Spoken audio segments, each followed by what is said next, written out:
Okay mga kabarya, welcome na naman dito sa channel natin, All Queen Speed 1611. Now, Queen Elizabeth, United Kingdom na barya. Ito yung 20 Great British Pound. So, 0.20 or tinatawag na 20 pence. So, Great British Pound kasi yung kanilang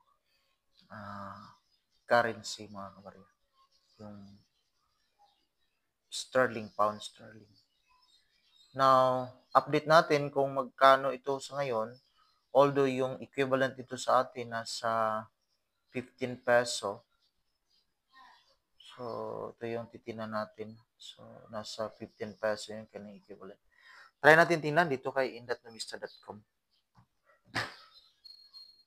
Dalawang source yung titinan natin sa ngayon. So, ito yung try natin tingnan. So, ito yung United Kingdom. So, from 1982 to 1984, 20 pence, 0.20 JBP, 15 peso, yung kaniyang equivalent.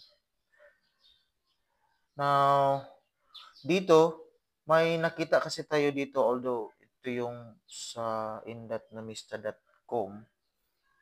So, yung 1982, try natin tinan. So, dito kasi yung 1982, tatlo. So, yung isa may proof coin, yung isa yung brilliant uncirculated. Ito yun, proof tsaka brilliant uncirculated. Ito yung common.